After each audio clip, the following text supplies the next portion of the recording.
আমরা যারা সাংবাদিকতায় এসেছি তারা কেন এসেছি? চাকরি অবশ্যই, কিন্তু তার ঊর্ধ্বে একটা চিন্তা আছে, সমাজ সেবা। এই পেশা, অন্য অন্য অনেক পেশাও সমাজের সেবা করেন, কিন্তু আমাদের একমাত্র অস্তিত্ব হচ্ছে সমাজ সেবা। তো সমাজ সেবার মধ্যে আছে গণতন্ত্র, মানুষের অধিকার, বৈষম্য সরিয়ে দেওয়া, এবং ব্যক্তিগতভাবে সমষ্টিগতভাবে বিভিন্ন ধর্মাবলম্বী লোক, বিভিন্ন গোষ্ঠী, সবারই অধিকার, গণতন্ত্র, সেটাই হচ্ছে আমাদের পেশার মূল মন্ত্র। এবং আমি আমার সাংবাদিকদের কাছে বলবো, আপনারা কি অবগত আছেন যে কনস্টিটিউশনে শুধু দুটো পেশাকে কনস্টিটিউশনাল ধারা দিয়ে প্রোটেক্ট করা হয়েছে? একটা হচ্ছে জুডিশিয়ারি, স্বাধীন জুডিশিয়ারি কনস্টিটিউশনে বলে দিয়েছে, এবং স্বাধীন গণমাধ্যম কনস্টিটিউশনে বলে দিয়েছে। তার মধ্যে কিছু সীমাবদ্ধতা আছে, আমি স্বীকার করি, কিন্তু কনস্টিটিউশনালি দুটো পেশা হচ্ছে প্রোটেক্টেড। কেন? জুডিশিয়ারি তো আমরা বুঝতে পারছি, আমার স্বাধীন জুডিশিয়ারি দরকার, বাট স্বাধীন মিডিয়াকে কেন কনস্টিটিউশনালি প্রোটেক্টেড হয়? কেন না? অভিজ্ঞতা বলে দিয়েছে যেই সমাজে স্বাধীন সাংবাদিকতার বিচরণ খুব বলিষ্ঠ, সেই সমাজ গণতান্ত্রিক হয়, সেই সমাজ বৈষম্যহীন হয়, সেই সমাজ অধিকার প্রতিষ্ঠার একটি নিদর্শন হয়। তো আমি মনে করি আমরা যারা সাংবাদিকতায় এসেছি, এই উপলব্ধিটা আমাদের থাকতে হবে। আমাদের ব্যক্তিগত জীবনে, আমাদের সামাজিক জীবনে সততা, নিষ্ঠা এবং সঠিক স্বাধীন সাংবাদিকতা করার যে মৌলিক যে এথিক্যাল ভ্যালিউজ, আমি বলে করি, অনুরোধ করব আপনারা সেটাকে নিজের জীবনে, নিজের চেতনায় সব সময় ধরে রাখবেন। কেননা আমরা সাংবাদিক হয়ে যদি এই মূল্যবোধের পেছনে না থাকি, তাহলে সমাজ কিন্তু আমাকে সেই সমাদর করবে না। সাংবাদিকদের মর্যাদা অনেক ক্ষেত্রেই দেওয়া হয় না বা তারা পায় না। এই যে সাংবাদিকদের মানে অবমূল্যায়নের যে প্রশ্নটা, সেই অবমূল্যায়নের প্রশ্নটা কেন? অনেক ক্ষেত্রেই আমাদের ওই যে সাংবাদিকতার মানটা বজায় রাখার প্রশ্নে আপোষ হচ্ছে বা মানটা রক্ষা করা যাচ্ছে না। এটা রক্ষা করতে না পারার পেছনে অনেকগুলো কারণ আছে। সেই কারণগুলো আমাদের দূর করতে হবে। এবং ইতিমধ্যে আমরা যেমন ব্রডকাস্ট জার্নালিস্ট সেন্টারের কাছ থেকে শুনলাম যে তারা একটা কোড অফ কন্ডাক্ট আচরণবিধি তৈরি করেছেন, ঠিক তেমনি আমরা শুনেছি যে সম্পাদক পরিষদ থেকেও উদ্যোগ নেওয়া হয়েছে একটি আচরণবিধি তৈরি করার জন্যে।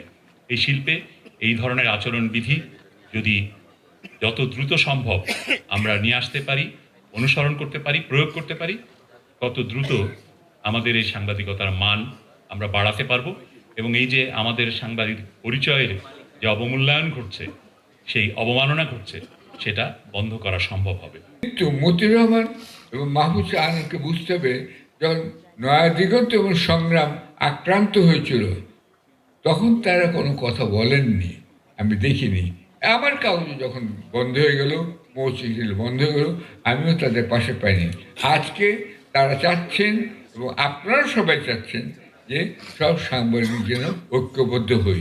আমিও সেটা চাই, কিন্তু ঐক্যবদ্ধ হতে হলে আপনাদের বিকল্প কিছু আরও গুণ থাকতে হবে, যাতে আপনার সাংবাদিকতা কিছুদিন হলেও বাদ দিয়ে অন্য কিছু নির্ভরশীল করতে পারেন।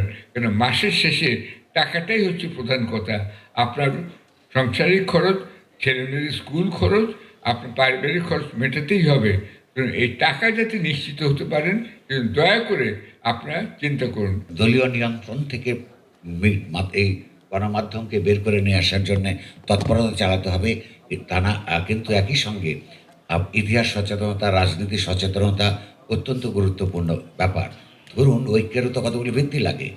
আমরা যেই দেশে দাঁড়িয়ে, যেই সময়ে যা কিছুর জন্য, যে সমস্ত সুন্দর জিনিসের জন্য লড়াই করতে চাই, বা সেই কারণে যে কথাগুলো উঠে এসছে ন্যায্যভাবে, আমাদের ভেতরকার যে পুনর্গঠনের প্রশ্নটা প্রয়োজন, নিজেদের ক্লেদ পরিষ্কার করার যে পরিষ্কার আলাপ আলোচনা হলো, এটা একটা অগ্রগতি বটেই।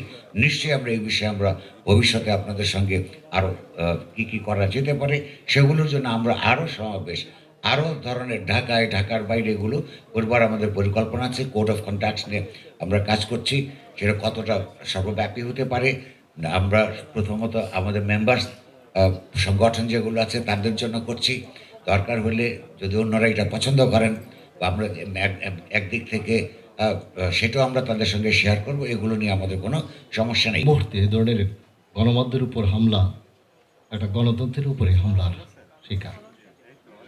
আমি মনে করি যে আমাদের আসলে এখানে আলোচিত হয়েছে যে সাংবাদিকরা বিভক্ত, গণমাধ্যম বিভক্ত, এই যে আমাদের মধ্যে যে ঐক্যটা নাই সেটা একটা বড় কারণ, এবং এই ধরনের ঐক্য আমাদের থাকলে এই ধরনের হামলা হতো না। গণমাধ্যমের স্বাধীনতার ব্যাপারে এই অন্তর্বর্তী সরকার একটি গণমাধ্যম কমিশন গঠন করেছিলেন, সংস্কার কমিশন। শ্রদ্ধেয় কামাল ভাই ছিলেন এটার প্রধান এবং আমি এর সদস্য ছিলাম। আমরা গণমাধ্যমের সব স্টেক হোল্ডারদের সঙ্গে প্রায় 57টি সভা করেছি এবং এই সবার ভিত্তিতে একটি রিপোর্ট আমরা অত্যন্ত পরিশ্রম করে, বিশেষ করে কামাল ভাই খুবই পরিশ্রম করে এই রিপোর্টটি তৈরি করেছেন। আমরা ওনাকে যতটুকু সাহায্য করেছি।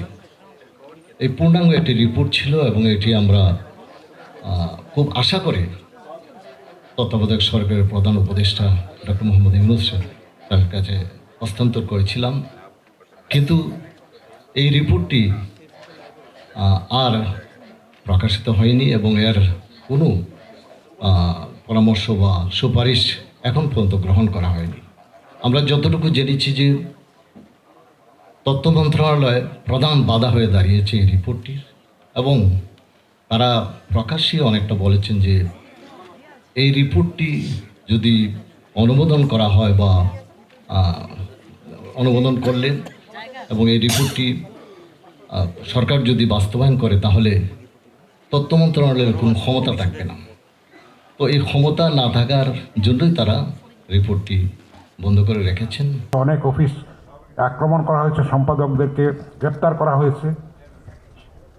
গণতন্ত্রের জন্য যতদিন আকাঙ্ক্ষা থাকবে এই লড়াইটা কিন্তু আমাদের থাকবেই। সুতরাং আমাদের, যেটা মাহফুজানাম ভাই বলেছেন, আমরা সেটা জেনে শুনেই প্রফেশনে এসেছি। অন্য 10টা পেশা থেকে এটা ঝুঁকিপূর্ণ পেশা এবং মহৎ পেশা, সেই জন্যে এটার যেরকম রোমাঞ্চ আছে, থ্রিল আছে, চ্যালেঞ্জও আছে, প্রতিনিয়ত চ্যালেঞ্জ আছে। প্রতিদিনকার যেই সাংবাদিকতা সেটা কিন্তু নিত্য একটা অজানা চ্যালেঞ্জের মধ্যে দিয়ে আমাদেরকে যেতে হয়। সামনে যে নির্বাচন, আমি দাবি করব এবং আপিল করব যে আমাদের রাজনৈতিক দলগুলির রাজনৈতিক ইশতেহারে যেন সেই ব্যাপারে সুস্পষ্ট অঙ্গীকার থাকে এবং আমরা মিলিয়ে দেখতে চাই তাদের কথা এবং কাজের মধ্যে কতখানি মিল আছে, সেটা আমরা দেখতে চাই। কারণ জুলাইয়ের যে চেতনা, সব কিছুর ক্ষেত্রে গুণগত যে পরিবর্তনের যে আকাঙ্ক্ষা, যে জনপ্রত্যাশা, সেটার প্রতিফলন আমরা দেখতে চাই। আমরা সেটার হিসাব আমরা কড়াই গণ্ডায় নিতে চাই। আমরা যেই জুলাই চেতনার নাম ধরে যা দেখেছি, গরু কোরবানি দেওয়া, বিভৎস এরকম মধ্যরাতে অফিস আক্রান্ত হওয়া, আগুন দেওয়া, এটা নজিরবিহীন। এটা আমাদের যতটা আমরা অর্জন করেছি তা আমাদেরকে কলঙ্কে এবং মানে কি বলবো, এটা অপবাদে এবং ঘৃণায় বিশ্ববাসীর কাছে মুখ দেখানোর মতো অবস্থা আমাদের নেই। এটা খুবই মর্মান্তিক। আমরা চাই না যে আমরা বিচ্যুত হতে, আমরা জুলাই চেতনাকে সম্মান করতে চাই, সেটাকে এগিয়ে নিয়ে যেতে চাই, আমরা গণতান্ত্রিক অভিযাত্রাকে সুগম করতে চাই। এই চ্যালেঞ্জটা কিন্তু শুধু রাজনৈতিক দলের নয় কিংবা 23 জন উপদেষ্টার নয়, এটা প্রত্যেকটা নাগরিকের কর্তব্য, দায়িত্ব। আমরা যেন নিজেরা ভিতর থেকে বদলাতে পারি। আমরা আশা করব এই কনভেনশন থেকে একটা কমিউনিকে হবে, একটা ইশতেহার হবে, সেটা আমরা স্টেক হোল্ডারদের কাছে দেব। সেটা আমরা মিলিয়ে দেখতে চাই। এখন হিসাব নিতে হবে, কড়াই গণ্ডা হিসাব নিতে হবে। কোনো সরকার কোনো সময় যায়নি যে আমাদের উপরে কোনোভাবে হয় ডিক্লারেশন বন্ধ। 1975 সালে সব পত্রিকা বন্ধ হয়ে গেল। একটা প্রথম বড় রকমের স্বৈরতান্ত্রিক পদক্ষেপ ছিল বাংলাদেশের কোনো এক সরকারের, বা বিশেষ করে স্বাধীনতার পরের সরকারের পক্ষ থেকে। এটা মোটেও গ্রহণযোগ্য ছিল। তার পরবর্তী সামরিক শাসন, গণতান্ত্রিক শাসন সব আমলেই আমাদের প্রায় একই রকম অভিজ্ঞতা, ছোট বড় মাঝের রকমের। আমি আবারও শফিকুর রহমানের কথা উল্লেখ করব।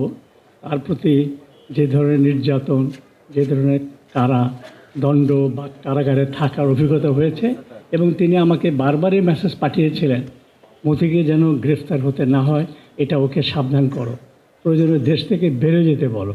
কারণ এই ভয়ঙ্কর অভিজ্ঞতার মধ্যে দিয়ে আমি গেছি, এটা যেন আর তোমাদের কারো জীবনে না আসে। তো এই যে তার সাবধান বাণী ছিল, এটা আমি মনে রেখেছিলাম, কিন্তু এটা সত্য। এবং আমরা একটা হিসাব করে দেখেছি যে শফিক রহমানের এই ঘটনাগুলি নিয়ে আমরা কতগুলো নিউজ করেছি। আমরা মোটামুটি করেছি, কিন্তু হয়তো আরও বেশি করার সুযোগ ছিল। আমি শফিক রহমানের কথা বারবার বলছি একটা প্রতীকী অর্থে। আমাদের অতীত অভিজ্ঞতা ভালো ছিল না। অতীতের সময় সব কাজ, সব বক্তব্য, সব অবস্থান, সব পরিস্থিতি, সব অনুযায়ী যা আমরা করেছি হয়তো ঠিক ছিল না। অনেক বেশি আলোচনা করার সুযোগ আছে। এই তর্কগুলো, বিতর্কগুলো অনেক বিলম্ব হলেও এখন হচ্ছে, এবং কিছু পরিবর্তনের লক্ষ্য আমরা দেখছি, আমরা কিছু উদ্যোগও নিচ্ছি, এবং তার মধ্যে আজকে সমাবেশও তার একটা প্রধান একটা লক্ষ্য। সেদিক থেকে এই এই এই যে সমবেত হওয়া, ঐক্যবদ্ধ থাকা, একত্রিত হওয়া, এবং একে অপরের পাশে থাকা, একে অপরের পাশে দাঁড়ানো এবং তাদের প্রতি সংহতি, সহানুভূতি জানানো, এটা খুবই খুবই জরুরি।